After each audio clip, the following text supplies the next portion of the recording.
This program is sponsored by Supra Pacific Financial Services Limited, a BSE listed NBFC.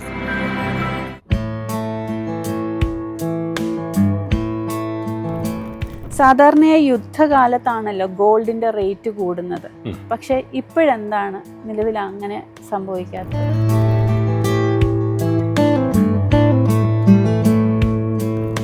നമുക്ക് നേരത്തെ മുൻകൂട്ടി അറിയാൻ പറ്റില്ലല്ലോ. അയ്യോ, ഈ സ്റ്റോക്ക് 10 രൂപയിൽ നിന്ന് പോയി കറക്റ്റ് 6.5 രൂപയാവുമ്പോൾ ഇത് തിരിച്ചു കയറുന്നത് നമുക്ക് നേരത്തെ ഇത് പ്രവചിക്കാനോ പ്രഡിക്റ്റ് ചെയ്യാനോ പറ്റുമെന്നില്ല.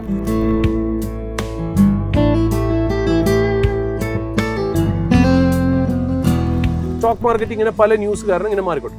അപ്പൊ നമുക്കിതിൽ ശരിക്കും പറഞ്ഞാൽ ഇത് ഏതുവരെ താഴെ പോകുന്നത് നമുക്ക് ഒട്ടും നിശ്ചയമില്ല. നമുക്കത് കറക്റ്റായിട്ട് കിട്ടുകയില്ല. കിട്ടിയാൽ തന്നെ ഒരു ഭാഗ്യം എന്ന് മാത്രമേ നമുക്ക് പറയാനുള്ളൂ. അപ്പൊ നമ്മൾ എന്ത് ചെയ്യണം എന്ന് വെച്ചാൽ, സാധാരണ നമ്മൾ സ്റ്റോക്ക് മാർക്കറ്റിൽ പറയുന്നത് യുദ്ധം റഷ്യയും യുക്രൈനും തമ്മിൽ ഇന്നും നടന്നുകൊണ്ടിരിക്കുക. നമ്മൾ ഈ സംസാരിച്ചുകൊണ്ടിരിക്കുമ്പോഴും ആ യുദ്ധം ഒരു വശത്തോടെ നടന്നുകൊണ്ടിരിക്കും. പക്ഷേ അത് 2022 തുടങ്ങിയ സമയത്ത് മാർക്കറ്റ് ഭയങ്കര ഇമോഷണൽ ആയിട്ടാണ് പെരുമാറിയത്. ഭയങ്കര ഒരു സെന്റിമെന്റോടുകൂടി പെട്ടെന്ന് എല്ലാം അവസാനിക്കുമോ എന്നുള്ള രീതിയിലാണ് അവസാനിച്ചതെന്നാണ്. എന്നാൽ ഇപ്പോൾ വരുമ്പോൾ അതൊരു നോൺ ഈവൻ്റായി മാറിയില്ല.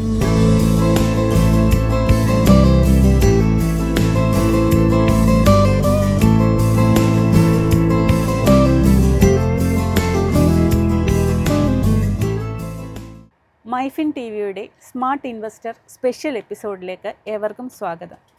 ഇന്ന് നമ്മോടൊപ്പം മൈഫിൻ ടിവിയുടെ റിസർച്ച് ഹെഡായ ശ്രീ സൂരജ് നായരാണുള്ളത്. Sir, welcome to the show.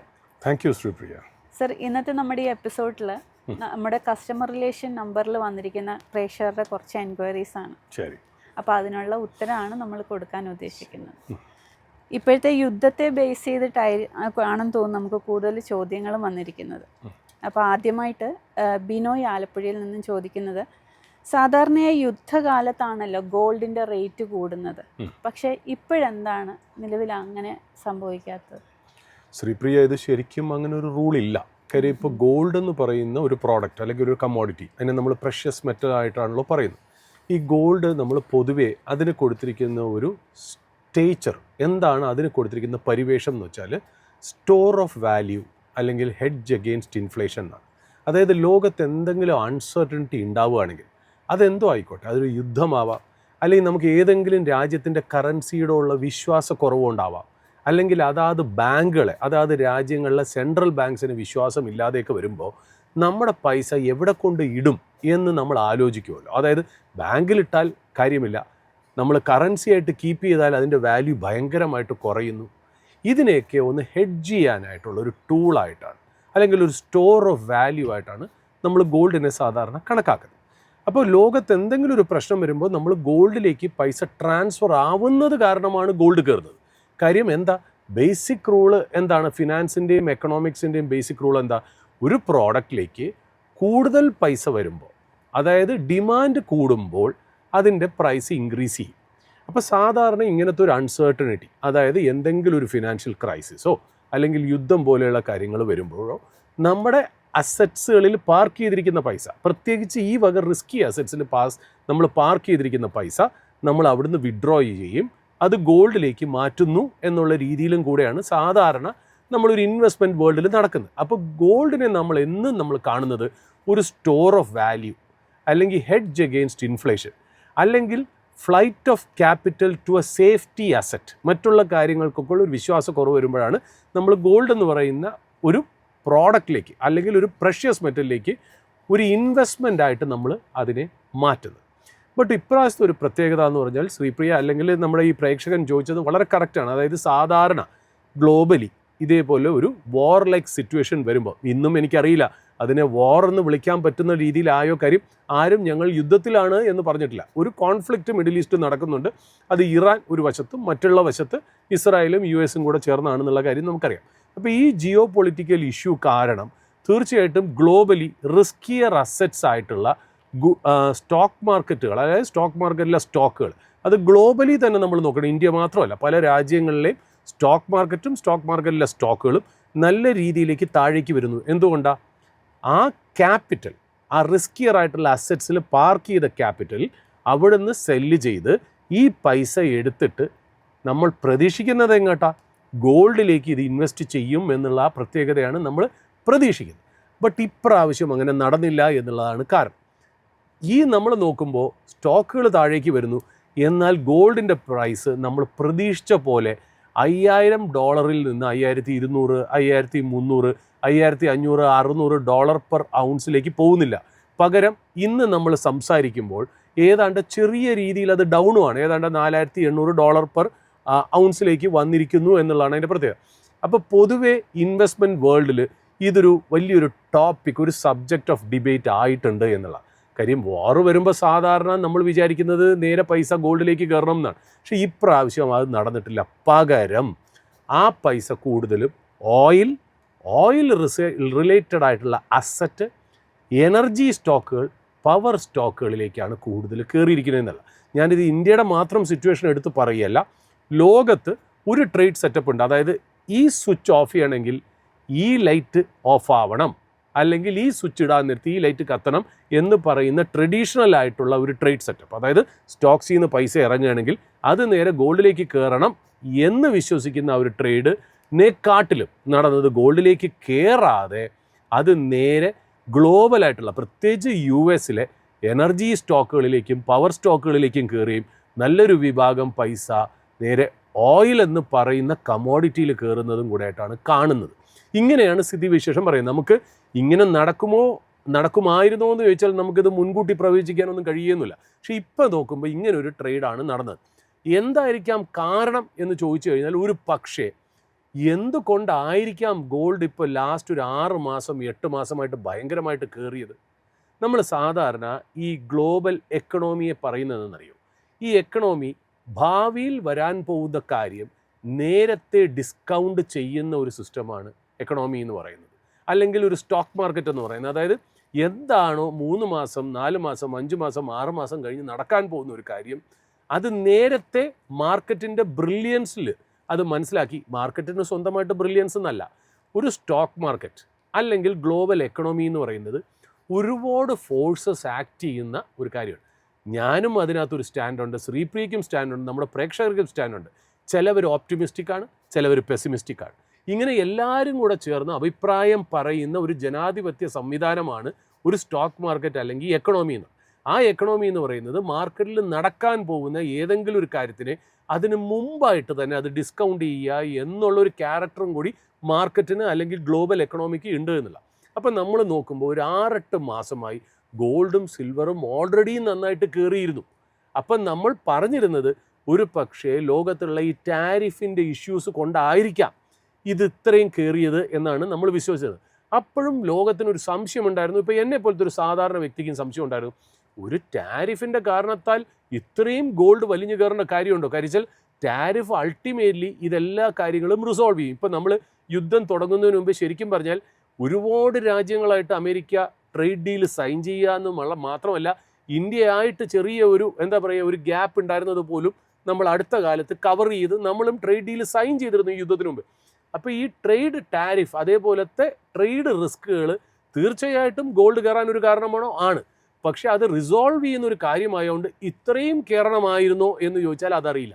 അപ്പം എന്ത് കാരണത്താലാണ് ഈ ടാരിഫ് കൂടാതെ ഗോൾഡ് ഇത്രയും വലിയൊരു റിട്ടേൺ അല്ലെങ്കിൽ ഒരു അപ്രിസിയേഷൻ ചെയ്തത് നമ്മൾ ഇന്ന് നിന്ന് ബാക്കിലേക്ക് ആലോചിക്കുമ്പോൾ നമുക്ക് മനസ്സിലാവുന്നത് ചിലപ്പോൾ ഈ വാറിൻ്റെ ആ റിസ്ക് പ്രീമിയത്തിന് ഗോൾഡ് ചിലപ്പോൾ അഡ്വാൻസ് ആയിട്ട് ഡിസ്കൗണ്ട് ചെയ്തതായിരിക്കാം എന്നുള്ളത്. അതായത് എന്ന് വേണമെങ്കിലും ഇറാൻ എഗെയിൻസ്റ്റ് ആയിട്ട് ഇസ്രായേലോ US ആക്ട് ചെയ്തിരിക്കാം എന്ന് ചിലപ്പോൾ ഒരു 4-5 മാസമായിട്ട് മാർക്കറ്റിലുള്ള പല പ്ലെയേഴ്സിനും അത് അറിയാമെന്നുള്ളതുകൊണ്ടായിരിക്കാം ഈ ഗോൾഡ് ഇത്രയും വലിയൊരു അപ്രിസിയേഷൻ ചെയ്തതെന്നും.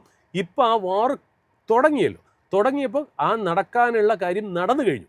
ആ നടന്നു കഴിയുമ്പോൾ ഇനി കയറാനുള്ള സാധ്യത കുറവായിരിക്കാം. അതുകൊണ്ടായിരിക്കാം ഗോൾഡ് ഇങ്ങനെ നിൽക്കുന്നത് എന്നുള്ളതാണ് ഇപ്പോൾ പൊതുവേ എക്കണോമിസ്റ്റുകളും അനലിസ്റ്റുകളും അതിനെക്കുറിച്ച് പറയുന്നത്. കാര്യം ഇതിനൊരു മാത്തമാറ്റിക്കൽ ഫോർമുലയൊന്നുമില്ല, ഇത് താഴെ പോകുമ്പോൾ ഇത് കയറണമെന്നും. പക്ഷേ ഇതായിരിക്കാം ഒരു പക്ഷേ കാരണം എന്നുള്ളതാണ് ഗ്ലോബൽ ഡിസ്കഷൻസ് അതിനെ ബേസ് ചെയ്തുമാണ് നടക്കുന്നത് എന്നുള്ള ശ്രീപ്രിയ. അടുത്ത ചോദ്യം ആതിര മോഹൻ കണ്ണൂരിൽ നിന്നാണ്. മാർക്കറ്റ് ഡിപ്പായിരിക്കുമ്പോൾ ഇൻവെസ്റ്റ് ചെയ്യുന്നതാണോ അതോ സ്റ്റേബിൾ ആകുമ്പോൾ ഇൻവെസ്റ്റ് ചെയ്യുന്നതാണോ നല്ലത്?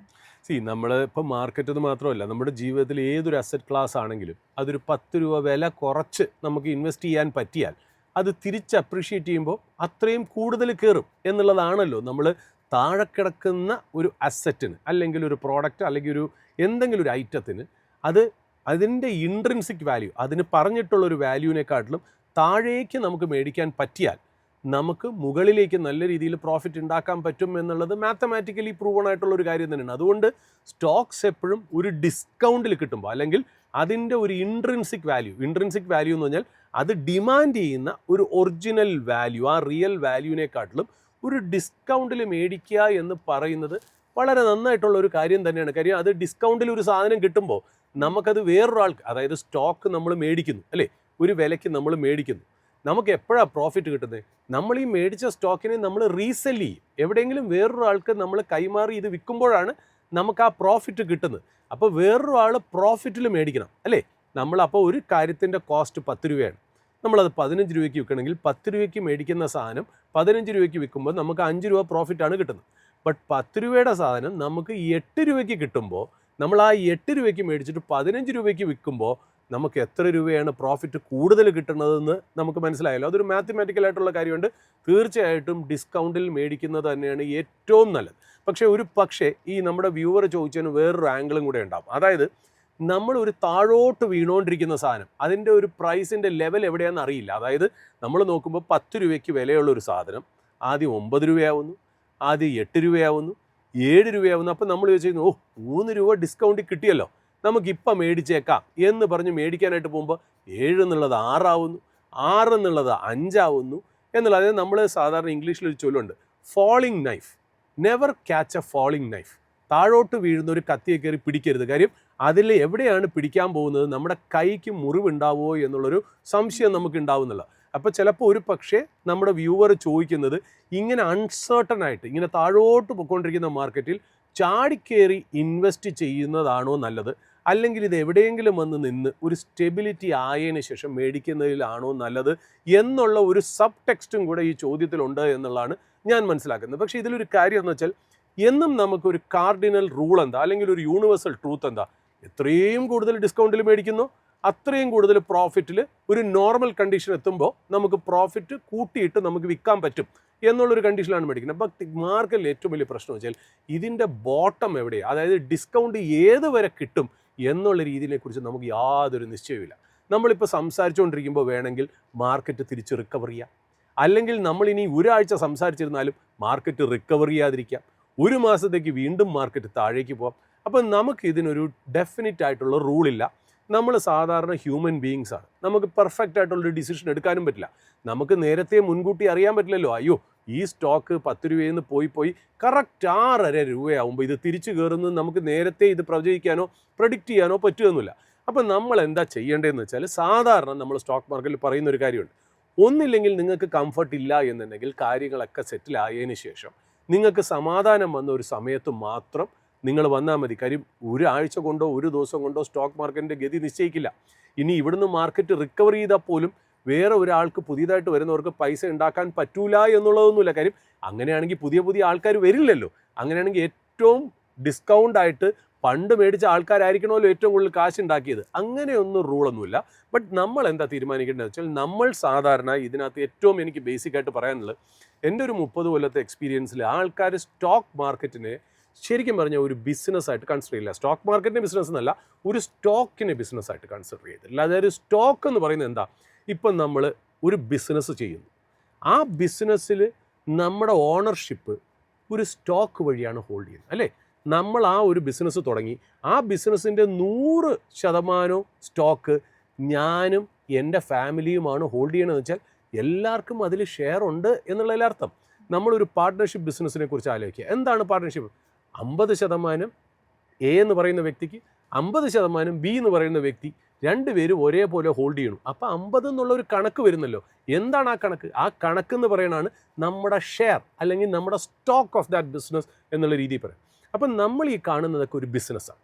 അപ്പോൾ ഉദാഹരണത്തിന് ഞാനൊരു ബിസിനസ് പറയാം. അതായത് നമ്മൾ ജീവിതത്തിൽ തന്നെ കാണുന്ന, നമ്മൾ ഏതൊരു വീട്ടുകാർക്കും ആവശ്യമുള്ള ഒരു പ്രോഡക്റ്റ് എന്ന് പറഞ്ഞാൽ പെയിൻ്റാണ്. കാര്യം നമ്മൾ വീട് മേടിക്കാൻ നേരത്ത് അത് പെയിൻറ്റ് ചെയ്യണം, അത് റെനോവേറ്റ് ചെയ്യണം, നമ്മൾ വല്ലപ്പോഴും ബ്യൂട്ടിഫിക്കേഷൻ ചെയ്യണം. അപ്പോൾ പെയിൻ്റ് എന്ന് പറയുന്ന ഒരു സാധാരണ വീട്ടുകാർക്കൊക്കെ അറിയാമെന്നുള്ളൊരു ബിസിനസ്സാണ്.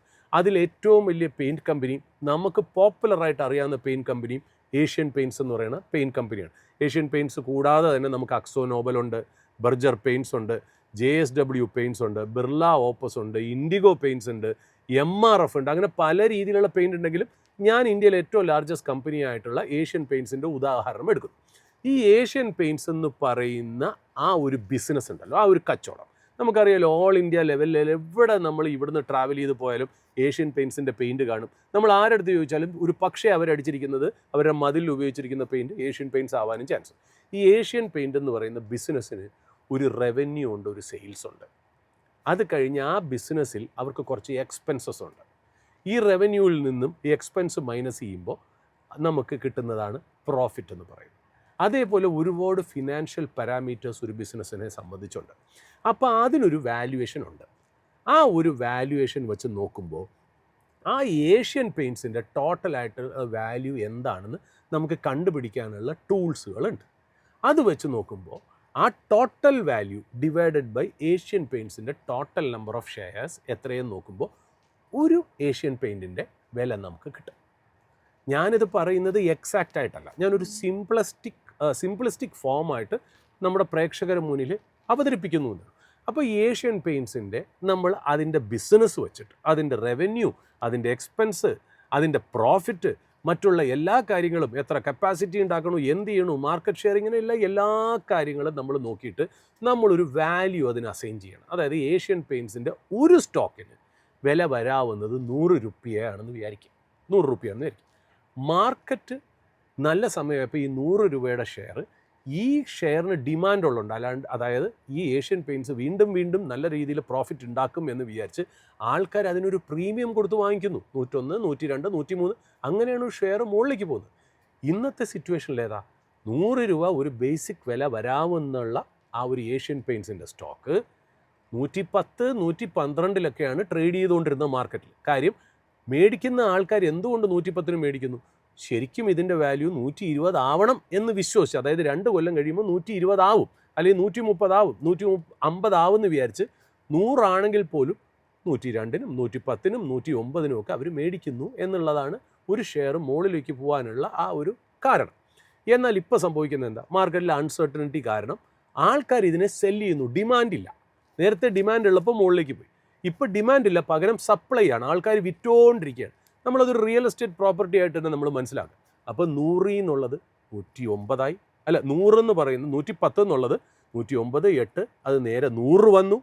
100 വന്നപ്പോൾ ശരിക്കും ഇതിൻ്റെ നമ്മൾ കാൽക്കുലേറ്റ് ചെയ്ത് വെച്ച ഒരു ഓപ്റ്റിമം ആയിട്ടുള്ള നല്ല കറക്റ്റായിട്ടുള്ളൊരു വിലയാണെന്ന് വയ്ക്കാം. 100 വന്ന് നമ്മൾ നിൽക്കുമ്പോൾ 100 നിന്ന് അത് 99 ആവുന്നു, 98 ആവുന്നു, 97 ആവുന്നു. ഇങ്ങനെ താഴേക്ക് പൊയ്ക്കൊണ്ടിരിക്കുന്നു. 2 ദിവസം കഴിയുമ്പോൾ 96 നിന്ന് 98 വരെ പോകുന്നു, വീണ്ടും 100 വരെ പോകുന്നു, വീണ്ടും താഴേക്ക് വരുന്നു. കാര്യം സ്റ്റോക്ക് മാർക്കറ്റ് ഇങ്ങനെ പല ന്യൂസ് കാരണം ഇങ്ങനെ മാറിക്കോട്ടെ. അപ്പം നമുക്കിതിൽ ശരിക്കും പറഞ്ഞാൽ ഇത് ഏത് വരെ താഴെ പോകുന്നത് നമുക്ക് ഒട്ടും നിശ്ചയമില്ല.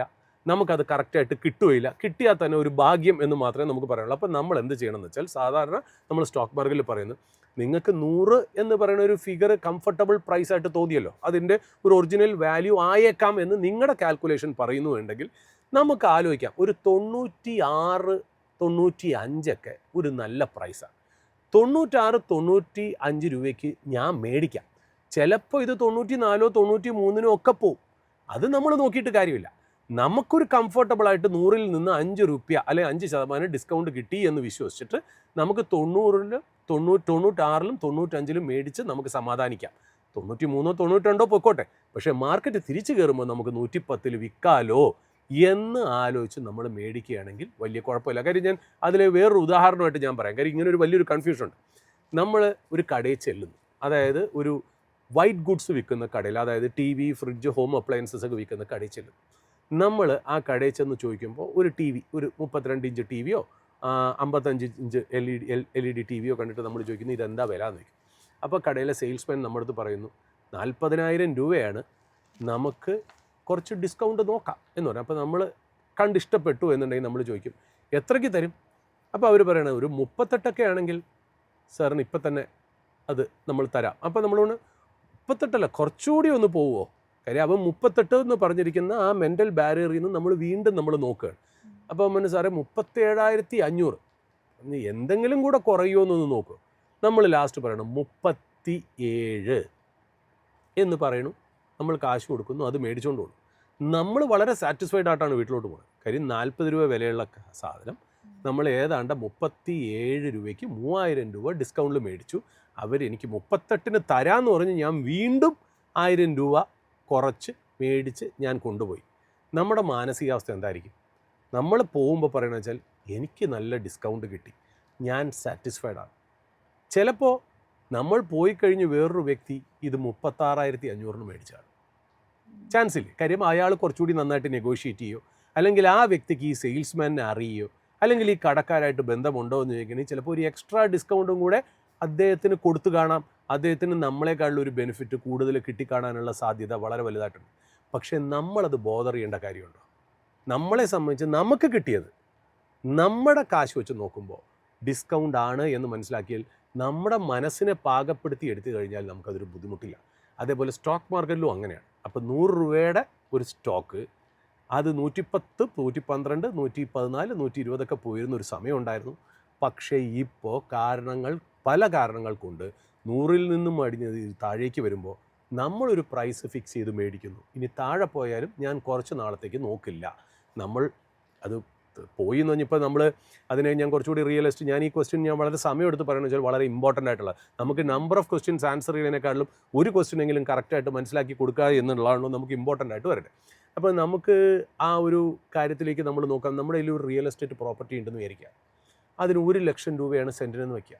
വേറൊരു വ്യക്തി വന്ന് നമ്മുടെ അടുത്ത് 80,000 രൂപ എന്ന് വില പറഞ്ഞു എന്ന് പറഞ്ഞുകൊണ്ട് നമ്മുടെ പ്രോപ്പർട്ടിയുടെ വില കുറയില്ലല്ലോ. അയാൾ ചോദിക്കുന്ന വിലയിൽ നിങ്ങളതിന് ടെൻഡർ ചെയ്യണമെന്ന് നിർബന്ധമില്ല, നിങ്ങളതിന് കൊടുക്കണമെന്ന് നിർബന്ധമില്ല. അതേപോലെ നിങ്ങൾ 100 രൂപയ്ക്ക് കണ്ടുവച്ച ഒരു സാധനം 95-ന് നിങ്ങൾ അല്ലെങ്കിൽ 96-ന് നിങ്ങൾ മേടിക്കാൻ തയ്യാറായി മേടിച്ചു. അത് കഴിഞ്ഞ് 2 ദിവസം കഴിഞ്ഞപ്പോൾ 94, 93 പോയി. പലരും ചോദിക്കുന്നുണ്ട് 93, 90. നിങ്ങൾ കൊടുക്കാതിരുന്നാൽ മതി. നിങ്ങളവിടെ വെയിറ്റ് ചെയ്തിരുന്ന് മാർക്കറ്റ് റിക്കവർ ചെയ്യുമ്പോൾ 110-നും 112-നും കൊടുത്തു കഴിഞ്ഞാൽ നിങ്ങൾക്ക് യാതൊരു ബുദ്ധിമുട്ടുമില്ല. അപ്പോൾ ഞാൻ പറയാൻ വന്നത്, ഇതിനൊരു പെർഫെക്റ്റ് ആയിട്ടുള്ള ഒരു ഉത്തരവില്ല. നമ്മൾ നമ്മുടെ മനസ്സിനെ എങ്ങനെ പാകപ്പെടുത്തി എടുക്കുന്നു, എങ്ങനെ ആ സിറ്റുവേഷനെ ഹാൻഡിൽ ചെയ്യുന്നു എന്നിരിക്കുന്നതായിരിക്കും നമുക്ക് തരുന്ന കംഫർട്ട്. ലോകത്താർക്കും ഈ പറയുന്ന പോലെ പെർഫെക്റ്റ് ആയിട്ട് ഏറ്റവും ബോട്ടത്തിൽ പിടിക്കാനും പറ്റില്ല, ഏറ്റവും ടോപ്പിൽ സെല് ചെയ്യാനും പറ്റില്ല എന്നുള്ളത് പരമവാസ്തവവും സത്യവും തന്നെയാണ്. അടുത്ത ചോദ്യം ഫെയ്സൽ റഹ്മാൻ മലപ്പുറത്ത് നിന്നാണ്. International trading policies Indian stock മാർക്കറ്റിനെ എങ്ങനെ ബാധിക്കുന്നു? അല്ല, ഫൈസലിൻ്റെ ആ ചോദ്യം വളരെ ഇമ്പോർട്ടൻ്റ് ആയിട്ടുള്ള ചോദ്യമാണ്. എസ്പെഷ്യലി നമ്മൾ അങ്ങനത്തെ സിറ്റുവേഷനിൽ കൂടി പൊയ്ക്കൊണ്ടിരിക്കുന്ന ഒരു കാലഘട്ടം. നമുക്ക് ഇൻ്റർനാഷണൽ ട്രേഡ് പോളിസീസിൽ എന്ത് വന്നാലും, അതായത് സ്റ്റോക്ക് മാർക്കറ്റ് വളരെ സെൻസിറ്റീവ് ആയിട്ടുള്ളൊരു വ്യക്തിയാണ്. എന്തുകൊണ്ടാണ് സ്റ്റോക്ക് മാർക്കറ്റ് നമ്മൾ റിസ്കി എന്ന് പറയാൻ കാര്യം? നമ്മൾ സാധാരണ പറഞ്ഞ ഫിക്സഡ് ഡെപ്പോസിറ്റ് കുറച്ചുകൂടി റിലേറ്റീവ്ലി സേഫറാണ്. 100% സേഫ് എന്നല്ല, റിലേറ്റീവ്ലി മറ്റൊരു കാര്യങ്ങൾ വെച്ച് നോക്കുമ്പോൾ നമ്മൾ കമ്പയർ ചെയ്യുമ്പോൾ റിലേറ്റീവ്ലി സേഫാണ്. റിയൽ എസ്റ്റേറ്റ് സേഫാണ് റിലേറ്റീവ്ലി, ഗോൾഡ് റിലേറ്റീവ്ലി സേഫാണ് എന്നൊക്കെ നമ്മൾ പറയുമ്പോൾ തന്നെ നമ്മൾ സ്റ്റോക്കിനെ ചെറിയൊരു റിസ്കിയർ അസറ്റായിട്ടാണല്ലോ, അല്ലെങ്കിൽ റിസ്കിയർ ഇൻവെസ്റ്റ്മെൻ്റ് ആയിട്ടാണല്ലോ കണക്കാക്കുന്നത്. അതിന് നമ്മൾ പറയുന്ന ഉത്തരം എന്താ? റിസ്കിയർ ആവുന്നതോടുകൂടി റിട്ടേൺ കൂടാനുള്ള ചാൻസ് ഉണ്ട്. മോർ റിസ്ക് മോർ റിട്ടേൺ എന്നാണ് നമ്മളെ പഠിപ്പിച്ചു വച്ചിരിക്കുന്ന ഒരു തീം എന്ന് പറയുന്നത്. എന്തുകൊണ്ടാണ് സ്റ്റോക്ക് റിസ്കിയർ ആവുന്നത്? അതിൻ്റെ ഇതേപോലത്തെ ഒരു ബിഹേവിയർ തന്നെയാണ്. അതായത് സ്റ്റോക്ക് മാർക്കറ്റ് എന്ന് പറയുന്നത്, ഞാനിത് പലപ്പോഴായിട്ട് എനിക്കൊരൊറ്റ ഉത്തരമേ ഉള്ളൂ ഇതിന് പറയാനായിട്ട്. കാര്യം സ്റ്റോക്ക് മാർക്കറ്റിനെ പോലെ എക്സെൻട്രിക് ആയിട്ട് ഇത്രയും മൂഡ് സ്വിങ്സ് ഉള്ള ഒരു വ്യക്തി വേറെ ഇല്ല. അതായത് 9:15 എന്ത് സ്വഭാവമാണോ ആ സ്വഭാവമല്ല 9:15 എന്ന് പറയുമ്പോൾ 9:15, 9:16 വേണമെങ്കിൽ നേരെ തിരിയാം. ഒറ്റ സെക്കൻഡ് മതി, ഒരു സ്പ്ലിറ്റ് സെക്കൻഡിൽ ഇയാളുടെ സ്വഭാവം 100 പോയിൻ്റ് അപ്പാവുന്ന ഒരു മാർക്കറ്റ് 200 പോയിൻ്റ് ഡൗണിലേക്ക് ആവാൻ വെറും സ്പ്ലിറ്റ് സെക്കൻഡ് മതി എന്നുള്ള. എന്തൊരു കാര്യത്തിനും, അത് ന്യൂസ് ആയിക്കോട്ടെ, ജിയോ പൊളിറ്റിക്കൽ ഇഷ്യൂ ആയിക്കോട്ടെ, അല്ലെങ്കിൽ വേറെ എന്തെങ്കിലും ആയിട്ടുള്ളൊരു പാരാമീറ്റർ ആയിക്കോട്ടെ, അതിന് പെട്ടെന്ന് റെസ്പോണ്ട് ചെയ്യുന്ന ക്ഷിപ്രകോപിയും ക്ഷിപ്രപ്രസാദിയുമായിട്ടുള്ള ഒരു സിസ്റ്റമാണ് സ്റ്റോക്ക് മാർക്കറ്റ് എന്ന് പറയുന്ന കാര്യം. അപ്പോൾ സ്റ്റോക്ക് മാർക്കറ്റിനെ ഗൈഡ് ചെയ്യുന്നത് ഒരു ഷോർട്ട് ടേമിൽ, അതായത് ഒരു ദിവസം 2 ദിവസം, മീഡിയം ടേമിലൊക്കെ ഇതേപോലെയുള്ള ഇമോഷൻസും സെൻറ്റിമെൻറ്റ്സും മാർക്കറ്റിനെ എഫക്റ്റ് ചെയ്തുകൊണ്ടിരിക്കും. ഉദാഹരണത്തിന് ഇന്ന് മാർക്കറ്റ് ഇപ്പോൾ ഓപ്പൺ ആണെന്ന് വിചാരിക്കുക. സ്റ്റോക്ക് മാർക്കറ്റിൽ നമ്മൾ നോക്കുമ്പോൾ എല്ലാ കാര്യങ്ങളും സെറ്റിൽഡായിട്ട് നിൽക്കുന്നു. മാർക്കറ്റ് ഒരു 50 പോയിൻറ്റ് നിഫ്റ്റി അപ്പാണെന്ന് വിചാരിക്കുക. പെട്ടെന്ന് മാർക്കറ്റിലേക്ക് ഒരു ന്യൂസ് വരുന്നു, അതൊരു റൂമറാണെന്ന് വിചാരിക്കുക, അല്ലെങ്കിൽ ഒരു ഫാൾസ് ന്യൂസാണെന്ന് വിചാരിക്കുക. അതായത് ദുബായ് മെയിൻ ഏരിയയിൽ വലിയൊരു ബോംബ് പൊട്ടിയെന്ന്. അങ്ങനെ ഒന്നും നടക്കരുത്, ഞാനൊരു എക്സാമ്പിൾ പറഞ്ഞെന്നുള്ളൂ. ലോകത്ത് എവിടെയെങ്കിലും അങ്ങനെ ഒന്ന് നടന്നു എന്ന് പറഞ്ഞാൽ മാർക്കറ്റിൽ പെട്ടെന്ന് നിങ്ങളൊരു ഡിപ്പ് കാണാം. ആ ന്യൂസിൻ്റെ സത്യാവസ്ഥ മനസ്സിലാക്കുന്നതിന് മുമ്പേ, അതിൻ്റെ ക്ലാരിഫിക്കേഷൻ കിട്ടുന്നതിന് മുമ്പേ തന്നെ മാർക്കറ്റ് താഴേക്ക് വീഴുന്നതായിട്ട് നമ്മൾ കാണാം. ഇത് മാർക്കറ്റായിട്ട് ചെയ്യുന്നതല്ല, ആ മാർക്കറ്റിൽ പാർട്ടിസിപ്പേറ്റ് ചെയ്യുന്ന നമ്മളെപ്പോലുള്ള ആൾക്കാരാണ് ആ ആക്ഷൻ എടുക്കുന്നതെന്നല്ല. അതിൽ ചിലവർ പെട്ടെന്ന് പേടിക്കും, ചിലവർ കൂളായിട്ട് നിൽക്കും. അങ്ങനെയുള്ളവർ ചെയ്യുന്നത് കാരണമാണ് മാർക്കറ്റ് പെട്ടെന്ന് താഴേക്ക് വരിക എന്നുള്ളത്. അപ്പം മാർക്കറ്റിൽ ഗ്ലോബൽ ആയിട്ടുള്ള ജിയോ പൊളിറ്റിക്കലായിട്ടുള്ള അല്ലെങ്കിൽ ഇൻ്റർനാഷണൽ ട്രേഡ് പരമായിട്ടുള്ള കാര്യങ്ങളെക്കാട്ടിലും മാർക്കറ്റിൽ അഫക്റ്റ് ചെയ്യണത് നമ്മുടെ ബിഹേവിയറാണ്. നമ്മൾ എങ്ങനെയാണ് ഈ ന്യൂസിനെ മാർക്കറ്റിൽ അപ്ലൈ ചെയ്യുന്നു എന്നുള്ള. ശരിയാണ്, മാർക്കറ്റിൽ ഈ പറയുന്ന പോലെ എല്ലാ കാര്യങ്ങളും മാർക്കറ്റിനെ അഫക്റ്റ് ചെയ്യും. US മാർക്കറ്റിലെ ആയിക്കോട്ടെ, അല്ലെങ്കിൽ വേൾഡിലെ G7 കൺട്രീസിൻ്റെ ഒരു ഡിസിഷൻ ആയിക്കോട്ടെ, അല്ലെങ്കിൽ യൂറോപ്പിലൊരു ഡിസിഷൻ ആയിക്കോട്ടെ, ജപ്പാനിലൊരു ഡിസിഷൻ ആയി, ചൈനയിൽ എന്തെങ്കിലും കാര്യമായിട്ടെ, അല്ലെങ്കിൽ ഇപ്പോൾ ചൈന നമ്മൾ കഴിഞ്ഞ പോലെ ഡീപ് സീക്ക് എന്ന് പറയുന്ന ChatGPT പോലെ, പെർപ്ലക്സിറ്റി പോലെ, അല്ലെങ്കിൽ ജെമൈനി പോലെയുള്ള ഒരു ലാർജ് ലാംഗ്വേജ് മോഡൽ ഫങ്ഷണൽ ആയിട്ടുള്ള ഒരു ആർട്ടിഫിഷ്യൽ ഇൻ്റലിജൻസ് ടൂള് കൊണ്ടുവന്നു എന്ന് പറയുമ്പോൾ അന്ന് ലോകത്തുള്ള സ്റ്റോക്ക് മാർക്കറ്റ്സ് പെട്ടെന്ന് ആ ന്യൂസിലേക്ക് താഴെ പോവുമായിരുന്നു. ശരിക്കും പറഞ്ഞാൽ ചൈനയിലുള്ള ഒരു ന്യൂസാണ് വന്നേക്കുന്നത്. അപ്പോൾ എന്തെല്ലാം ടൈപ്പ് ന്യൂസുകൾ സ്റ്റോക്ക് മാർക്കറ്റിനെ താഴോട്ടും അതേപോലെ തന്നെ പോസിറ്റീവ് ന്യൂസ് വരുമ്പോൾ മുകളിലേക്കും പോകും. പക്ഷേ ഇതൊരു ഷോർട്ട് ടേമിൽ മാത്രമാണ് ഇത് ഈ ടെമ്പററി റിയാക്ഷൻ ഉണ്ടാവുന്നതെന്നുള്ളത്. അതിൻ്റെ ഏറ്റവും വലിയ ഉദാഹരണം ജിയോ പൊളിറ്റിക്സ് അല്ലെങ്കിൽ ഇൻ്റർനാഷണൽ ട്രേഡ് അല്ലെങ്കിൽ ഇൻ്റർനാഷണൽ ഇഷ്യൂസ് ആണല്ലോ ഈ ചോദിച്ചത്, നമ്മുടെ പ്രേക്ഷകൻ ചോദിച്ചത്. നമ്മൾ 2022 ഫെബ്രുവരി മാസം അല്ലെങ്കിൽ ആദ്യത്തെ ജാനുവരി, ഫെബ്രുവരി, മാർച്ച് മാസങ്ങളിൽ യുക്രൈനിലേക്ക് റഷ്യ കടന്നുകയറ്റം ചെയ്തപ്പോൾ ഓയിലിന് $129 പെർ ബാരൽ വരെ പോവുകയും stock market world over including Indian മാർക്കറ്റും താഴേക്ക് വന്നു എന്നുള്ളതാണ് അല്ലേ. എന്നാൽ ഈ മിഡിൽ ഈസ്റ്റ്, ഇറാനും US-ഉം ഇസ്രായേലും തമ്മിലുള്ള യുദ്ധം തുടങ്ങുന്നതിന് മുമ്പ്, ഒരു മാസമോ 2 മാസം മുമ്പ് ക്രൂഡിൻ്റെ വില എത്രയായിരുന്നു? ഈ നമ്മൾ കണ്ട 129, 2022 ഫെബ്രുവരിയിൽ കണ്ട $129-120 പെർ ബാരൽ ആയിരുന്നില്ല, $60-65 പെർ ബാരൽ ആയിരുന്നു. സ്റ്റോക്ക് മാർക്കറ്റുകൾക്കും ലോകമെമ്പാടും വലിയ പ്രശ്നമില്ലായിരുന്നു ഫെബ്രുവരി 2022 പോലെ അല്ല. കാരണം എന്താ? ഇന്നും യുദ്ധം കണ്ടിന്യൂ ചെയ്യുന്നുണ്ട്. യുദ്ധം റഷ്യയും യുക്രൈനും തമ്മിൽ ഇന്നും നടന്നുകൊണ്ടിരിക്കുക. നമ്മൾ ഈ സംസാരിച്ചുകൊണ്ടിരിക്കുമ്പോഴും ആ യുദ്ധം ഒരു വശത്തോടെ നടന്നുകൊണ്ടിരിക്കും. പക്ഷേ അത് 2022 തുടങ്ങിയ സമയത്ത് മാർക്കറ്റ് ഭയങ്കര ഇമോഷണലായിട്ടാണ് പെരുമാറിയത്. ഭയങ്കര ഒരു സെൻറ്റിമെൻറ്റോടുകൂടി പെട്ടെന്ന് എല്ലാം അവസാനിക്കുമോ എന്നുള്ള രീതിയിലാണ് അവസാനിച്ചതെന്നുള്ളത്. എന്നാൽ ഇപ്പോൾ വരുമ്പോൾ അതൊരു നോൺ ഈവൻ്റായി മാറിയില്ലേ ലോങ്ങർ ടേം. അതേപോലെ തന്നെയല്ലേ കോവിഡ്. മാർച്ച് 2020 ലോക സ്റ്റോക്ക് മാർക്കറ്റുകളും ഇന്ത്യൻ സ്റ്റോക്ക് മാർക്കറ്റും വീണത് കണ്ടു കഴിഞ്ഞാൽ ഇനി മനുഷ്യന്മാർ ജീവിച്ചിരിക്കുമോ എന്ന് പോലും നമ്മൾ സംശയിച്ചിരുന്നൊരു കാലം ഉണ്ടായിരുന്നു അല്ലേ. ആ 2022 ഫോളിന് ശേഷം Indian market 2024 August, September, October വരെ one of the best bull മാർക്കറ്റായിരുന്നു. ഇടയ്ക്ക് 2022 ഫെബ്രുവരിയിൽ യുക്രൈൻ റഷ്യ യുദ്ധം വന്നപ്പോൾ താഴെ പോയിരുന്നെങ്കിൽ പോലും നമ്മൾ ഇൻ ടോട്ടൽ ഈ കാലയളവ് നോക്കുകയാണെങ്കിൽ ആ യുദ്ധം നടക്കുമ്പോഴും ഇനിയൊരു കോവിഡ് വരാം എന്നുള്ള ത്രെഡ്, കോവിഡ് പോലത്തെ ഒരു ഫ്ലൂ ലോകത്ത് വരാം എന്നുള്ളൊരു ത്രെഡ് എപ്പോഴും ഉണ്ടാവുമല്ലോ, ഉണ്ടായിട്ട് പോലും സ്റ്റോക്ക് മാർക്കറ്റ് മുകളിലേക്ക് കയറിയില്ലേ. അപ്പോൾ തീർച്ചയായിട്ടും പ്രേക്ഷകൻ ചോദിച്ച പോലെ ഈ ജിയോ പൊളിറ്റിക്കൽ അല്ലെങ്കിൽ ഇൻ്റർനാഷണൽ ട്രേഡ് ഇഷ്യൂസ് മാർക്കറ്റിനെ അഫക്റ്റ് ചെയ്യും. ബട്ട് അതൊരു ചെറിയ ഒരു ഹ്രസ്വകാലത്തേക്ക് മാത്രമേ ഉള്ളൂ. ലോങ്ങർ ടേമിൽ മാർക്കറ്റ് ഇതൊക്കെ കഴിഞ്ഞ് പോകും. കാര്യം മാർക്കറ്റ് ഇന്നേ വരെ നമ്മൾ ഇവിടുന്ന് ബാക്കിലേക്ക് മാർക്കറ്റിൻ്റെ ചരിത്രം നോക്കുകയാണെങ്കിൽ മാർക്കറ്റ് ഒരുപാട് ഇതേപോലത്തെ ചലഞ്ചസിനെ തരണം ചെയ്തും താണ്ടിയുമാണ് മാർക്കറ്റ് മുന്നോട്ട് വന്നതെന്നുള്ളത്. അപ്പോൾ തീർച്ചയായിട്ടും അത് അഫക്റ്റ് ചെയ്യും എന്നുള്ള കാര്യം ഉറപ്പ് തന്നെയാണ്. ബട്ട് ലോങ്ങർ ടേമിൽ ഇതിൻ്റെ ഇമ്പാക്റ്റ് കുറഞ്ഞു വരും എന്നുള്ളൊരു പരമാർത്ഥം കൂടി ഇതിൻ്റെ കൂടെ ചേർത്ത് വായിക്കണം.